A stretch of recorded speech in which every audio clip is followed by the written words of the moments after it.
is let's talk about the digital economy and how your organization can think about navigating through the change that's happening. One of the first questions probably is as simple as, why transform at all? Because there's a lot of noise around digital transformation and a lot of stuff being published, and we're probably as guilty as anybody of that. But there's not necessarily a lot of definition around a lot of it. And so a lot of the folks that we talk to are trying to understand what the point is. And one thing that I would propose is that even if you believe that much of what you're reading maybe errs more on the side of marketing than anything else, another reason that you should really be thinking hard about this whole transformation is that when innovation occurs, it's naturally very disruptive. And its very nature, you don't anticipate it or see it coming. And that makes it very dangerous for incumbents. And so I think there's some great examples of where we've seen this happen in the last 5 to 10 years. A lot of people talk about Kodak and sort of their whole fall from grace, and they talk about the idea of, well, they didn't innovate enough. And that's actually not true at all. I mean, Kodak invented the digital camera, and they actually had a great product. I mean, they had these yellow cameras, they looked great, and they had this dock that allowed you to just sit the camera in the dock, a great piece of software that transferred the photos over. I mean, my parents had one and could use it. And if you know my parents, that is a feat in and of itself if that was something that they could accomplish. Everyone else who was making them at the time, they had these really complicated connections and software, and you had to know where USB ports were and what those were, and that was a nightmare actually. But what happened is as prices started to drop and margins started to thin out, they couldn't compete with the electronics companies who were in that business, because it stopped being about just the camera and became about scale. And they didn't have any way to actually navigate through that because they didn't have any experience in it and couldn't change their business to adapt to that. I'm a pretty big music nerd, and I'll never understand how a computer company ended up dominating the online music world. The labels couldn't have been positioned better. They literally could not. They owned the entire value chain in the music industry.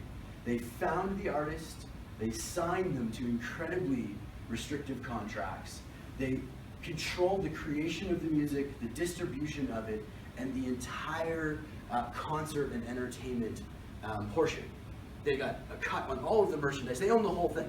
And instead of trying to figure out how to leverage technology and how to adapt and respond to what customers were demanding, and admittedly customers were also pirating a whole heck of a lot of music too, that's sort of a different issue.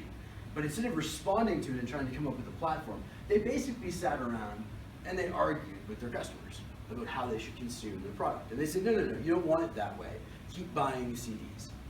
And that seems a little crazy to me, since the difference between distributing a physical product and a digital product is really mostly cost, right? There's cost for the physical product to create it, to package it, to ship it. And the digital product has none of those costs. In addition, they already had a lot of the infrastructure built because they were using it to store a bunch of master copies of the product anyway. So it already existed in a lot of ways. Instead, this computer company came along and went, well, I don't know, we'll just set up a service and people can buy the music there. And at first the labels were, oh, you're not going to get our music. And then it didn't take very long. And not only, if you can imagine, not only did they respond, you would think logically that once iTunes started to pick up some momentum, what you would do is you would respond by launching your own platform with your own content. But no, they kept fighting with everybody about it, and so Apple went on to, obviously, the domination they have. And now today, not only have the labels lost all of that revenue related to that they potentially could have captured by providing the platform themselves, Apple has now started to take over festivals and concerts, and there's a whole massive group of artists that the labels will never see any revenue from because they're going to completely bypass the labels altogether and release it independently on platforms like iTunes and Amazon and elsewhere. And so it's another great example of this complete resistance to any form of innovation, taking this stance of, well, no, things aren't going to change. They're going to stay the same because we know this business. The last one is sort of, it's really all retail, to be fair to Sears. It's not just Sears, it's really all of retail. But Sears is one for me that always kind of sticks out, because when I was a kid and it was the holidays, you know, starting in like September, the Sears wish book showed up. And then there was this exercise that you went through where, like, my brother and I would sit on the floor with a pen and proceed to circle every single toy in the 30-page toy section, and then hand that to my parents and say, this is what we want for Christmas. And there's like, $9,000 worth of toys that have been identified in this stupid book, right? But for my kids, they have Amazon wish list set up. And so it's a completely different paradigm. And if you actually think about Amazon's business, right, the hard part of their business isn't the website. That's actually the really easy part, right? The hard part is building a supplier and distribution and customer network. You have to have suppliers who will sell you product, you have to have a distribution network to actually get the product out, and you have to have mind share so people actually think of you when they think about buying something. And Sears and the other retailers owned that. I mean, Sears has had a catalog business for, 50 or 100 years. I mean, they had the distribution part sorted. All they needed was a website.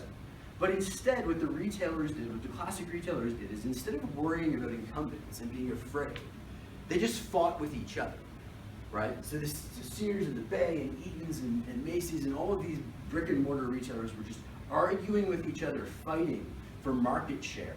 Well, meanwhile, online retailers like Amazon just picked away at the overall market until the physical retailers were left with a much smaller piece. So 3 really great examples of where, organizations have said, no, things aren't going to change, they're going to stay the same because we know this business. Now, I'm certainly not claiming that, some tech company is going to come along and take over, the energy business. But that being said, there are some interesting things that are starting to happen.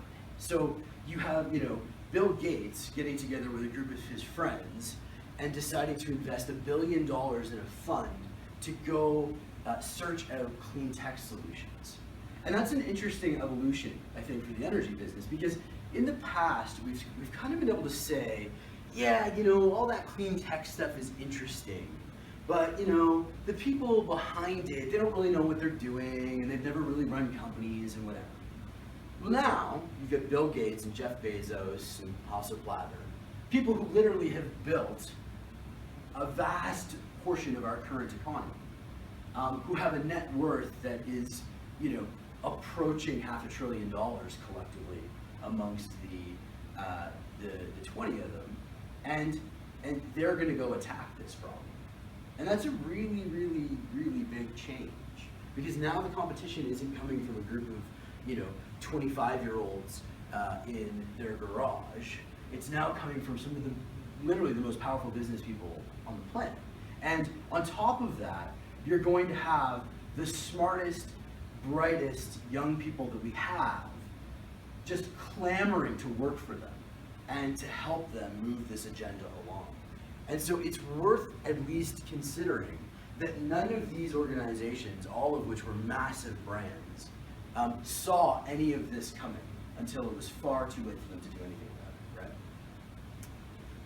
So the question then is, how do you sort of deal with all of this disruption? You really need to do 3 things, right? And this is certainly not rocket science, and it essentially is what you do in any situation, which is to get the organization aligned, build a plan, and then execute the plan. So individually, those things probably aren't very useful. But so when we talk about building a plan, or getting aligned rather, I mean, the first step is everyone's running around talking about digital this and digital that and so on. The first step has to be to define within the organization what that actually means. And so the way that we define it, and it's not because we believe it's the only way to define it, but rather in absence of other definitions, we think that this whole digital transformation topic is really about answering the question, how will technology impact your strategy? And so it's either about augmenting it or enhancing it, maybe changing it, but probably not. It's probably not about changing your strategy. It's probably more about enhancing and augmenting what you're already doing. And there's sort of 3 levels of this process.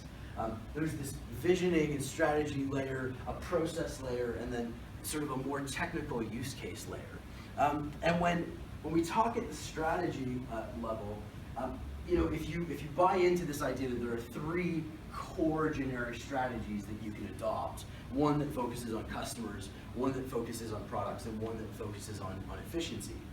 Most of the energy business is focused here around operational efficiency and effectiveness. The question really is, how do we take our current maturity level and increase it by an order of magnitude? And it's important that it's not about little tiny incremental change, because that takes time, it's really slow, and the impact tends to be small. It's about how do you actually take the maturity level and move it up a whole level. When you start looking at your processes and how technology potentially impacts them, there's really two questions, right? The first is, how can we really change the process? Can we automate it? Can we make it innovative in some way? How can technology help standardize the process? And then the second question is, the classic view of process design was that you start with the process and you build the process out for the organization. And so every process is essentially customized. Then you make technology fit that process. And now what we're seeing is a big shift, that really it's only the processes that are highly strategic and extremely customized that you want to actually start by building the process. If you look at something like paying for safety vests, every company that buys safety vests essentially pays for them in the exact same way. So it's got no impact whatsoever on strategic positioning. And so really what you should do is you should start by selecting a technology that gives you a world-class, efficient process, and then make your process fit that. Because I really don't believe that you can create a compelling story as to why your payment process is fundamentally and has to be fundamentally different than anyone else's.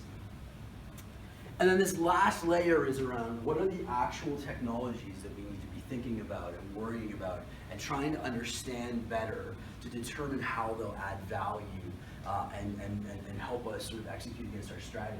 And there's kind of two broad buckets. There's this set of technologies that are very much already in use. These are not new, these are not things that will happen.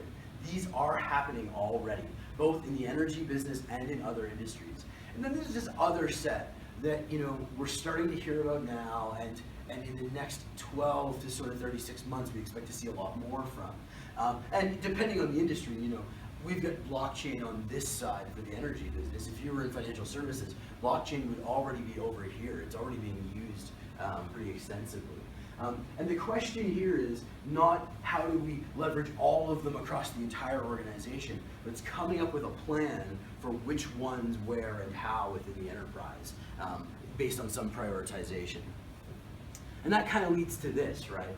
That if you've got these three things you need to go do, you need to define what digital is going to mean within your organization.